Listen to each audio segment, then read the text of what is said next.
Good morning, students. Today our topic is India's external relations.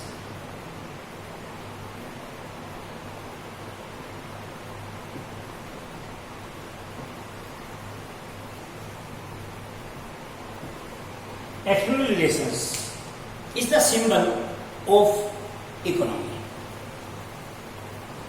इसको एक आदर्श हम मानते हैं कि जितने हमारे एक्सटर्नल रिलेशंस अच्छे होंगे उतना ही हमारी जो इकोनॉमी है वो डेवलप्ड होगी। या अगर हम बात करते हैं our developing and poor economy depends on external relations and we discussed about external relations in 2 Zoom meetings before that. तो आज हम इसके बारे में जो हमारी मेन फॉरेन पॉलिसीज है उसके बारे में हम डिस्कस करेंगे। India got independence on 15 August 1947 and after that our external relations are depends on our government and our all external relations are depend on Indian internal government. Pandit Jawaharlal Nehru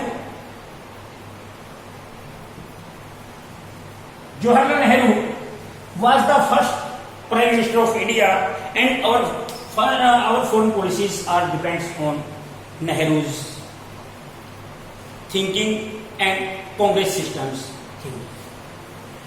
कि कैसा सोचते हैं उसके बावजूद अगर हम बात करते हैं एट प्रेजेंट हम बात करते हैं कि जिस टाइम हमारा देश स्वतंत्र हुआ उस टाइम हमारे देश में बहुत सारी प्रॉब्लम थी। सबसे पहले तो हम डिस्कस कर चुके हैं चैलेंजेस ऑफ नेशनल बिल्डिंग्स कि एक राष्ट्र के निर्माण में कौन कौन सी चुनौतियां हैं, उसमें एक्सटर्नल रिलेशंस भी आते हैं। आज हम बात करते हैं 21st सेंचुरी 2020 कि कैसे किस देश के साथ हमारे कैसे रिलेशंस हैं, हमारे इकोनॉमिकल इतने डेवलप्ड हैं कि अदर कंट्रीज हमारे अंदर इंटरेस्ट दिखा रहे हैं। फ्रांस है, जापान है, इटली है, अमेरिका है, सभी कंट्रीज इन्वॉल्वमेंट चाहते हैं कि भारत के साथ हम कैसे व्यापार को अपना बढ़ाएं। लेकिन सबसे इंपॉर्टेंट है कि हम इस व्यापार को शुरू करने में जो इंटरनेशनल ट्रेड है इसकी स्टार्टिंग में हमें क्या क्या प्रॉब्लम्स हमने फेस की। तो इसके बारे में हम पंडित जवाहरलाल नेहरू को हम मानते हैं father of Indian foreign policy.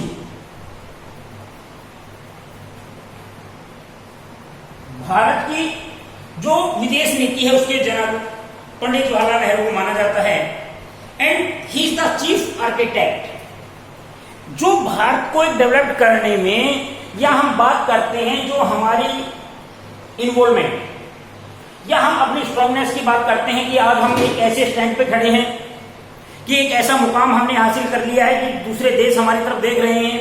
लेकिन जब हम स्टार्टिंग हमने जीरो से की 1947 जब हम स्वतंत्र हुए थे, क्योंकि उससे पहले हमारे एक्सटर्नल रिलेशंस ब्रिटेन के ऊपर डिपेंड थे। और यहां पर जवाहरलाल नेहरू इज द को फाउंडर ऑफ नाम नॉन अलाइनमेंट मूवमेंट। जो गुट निरपेक्ष आंदोलन था उसके को फाउंडर थे पंडित जवाहरलाल नेहरू। क्यों? क्योंकि ये भी एक इनकी दूर की सोच थी कि ये फ्यूचर के बारे में सोचते थे कि किसी भी जब कोल्ड वॉर की स्टार्टिंग थी 2 ब्लॉक्स में पूरा वर्ल्ड बटा हुआ था, उस टाइम इनके दूरवर्ती सोच पंडित जवाहरलाल नेहरू की कि इन्होंने एक कोशिश की और नाम नॉन अलाइनमेंट मूवमेंट गुट निरपेक्ष आंदोलन में ये उनके साथ में जुड़े। और नॉन अलाइनमेंट मूवमेंट के थ्रू अगर हम बात करते हैं कि यहां पर इतना ज्यादा बेनिफिट भारत को हुआ कि भारत ने रशिया की भी हेल्प ली, भारत ने अमेरिका की भी हेल्प ली और अपने आप को डेवलप करने में अपने देश में इन्वेस्टमेंट को बढ़ाने में काफी इंपॉर्टेंट रोल जो नाम मूवमेंट है नॉन अलाइनमेंट मूवमेंट इसने इंपॉर्टेंट रोल भारत में प्ले किया। उसके बाद हम बात करते हैं कि भारत में सिचुएशन इतनी ज्यादा खराब थी कि 1947 में भारत स्वतंत्र हुआ। 1948 Pakistan attack on India, Pakistan ने अटैक भारत के ऊपर कर दिया। और भारत में अगर हम बात करते हैं कि कुछ दंगे भड़के 1947 में हिंदू मुसलमानों के बीच में। तो इन दंगों को दूर करने के लिए या इसको प्रयास को मतलब इसको दोबारा एक सेटलमेंट करने के लिए पंडित जवाहरलाल नेहरू ने कोशिश की और इस कोशिश में काफी हद तक पंडित जवाहरलाल नेहरू कामयाब हुए। 1948 में हम बात कर रहे हैं। उसके बाद भारत ने कोशिश की कि हम चाइना के साथ एक इजीली एक अच्छे रिलेशन हम बनाएं, क्योंकि भारत की हम बात करते हैं तो भारत की जो बाउंड्री है, लैंड बाउंड्री बहुत ज्यादा है, 15,200 किलोमीटर लैंड बाउंड्री हमारी है। कोस्टल बाउंड्री की अगर हम बात करते हैं 7,516 किलोमीटर है। तो इतनी लंबी बाउंड्री होने के परिणाम स्वरूप अगर हम बात करते हैं कि इतनी बड़ी लंबी बाउंड्री है, तो इस बाउंड्री को कंट्रोल कैसे किया जाए,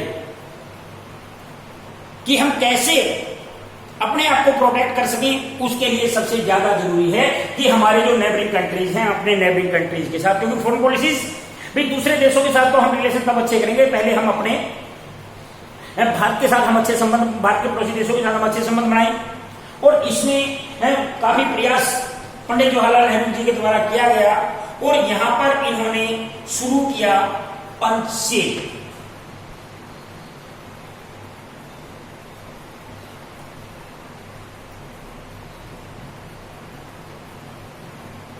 पंचशील इसको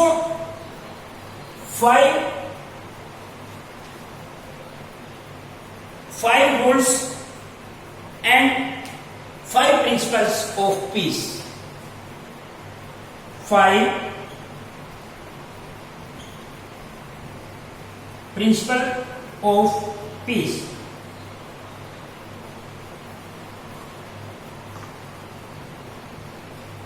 शांति के 5 नियम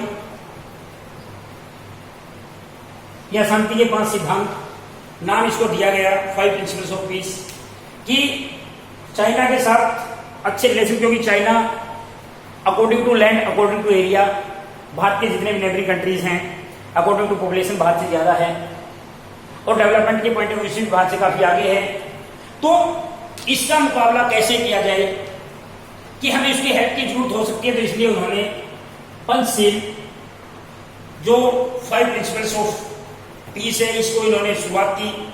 और इसमें क्या था, to respect the sovereignty and territorial integrity of each other, कि एक देश दूसरे देश की रिस्पेक्ट करेगा, उसकी सीमाओं की, बाउंड्री की रिस्पेक्ट करेगा, जो वो काम कर रहे हैं उसकी काफी रिस्पेक्ट करेगा, किसी प्रकार का कोई इंटरफेयर नहीं करेगा।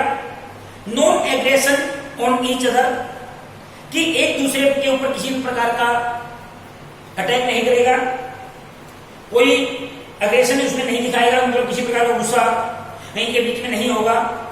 No interference in each others internal affairs, एक दूसरे के जो आंतरिक मामले हैं उनमें किसी प्रकार का कोई इंटरफेयर इनके द्वारा नहीं किया जाएगा।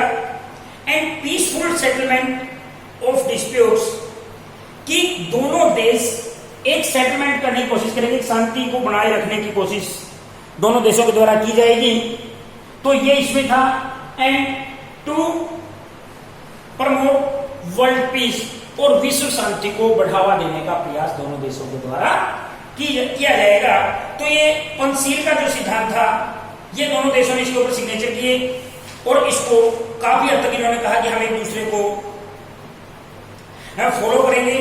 लेकिन दलाई लामा जो बौद्ध धर्म के अनुयायी थे उनको भारत ने शरण दी और वहां पर काफी सिचुएशन अच्छी नहीं थी चाइना में, और चाइना में सिचुएशन अच्छी ना होने करके उन्होंने उनको बाहर निकाल दिया चाइना से, तिब्बत के एरिया से होते हुए वो भारत में एंटर उन्होंने किया और भारत ने उनको अपने देश में जगह दी, उनकी काफी सहायता की दलाई लामा की।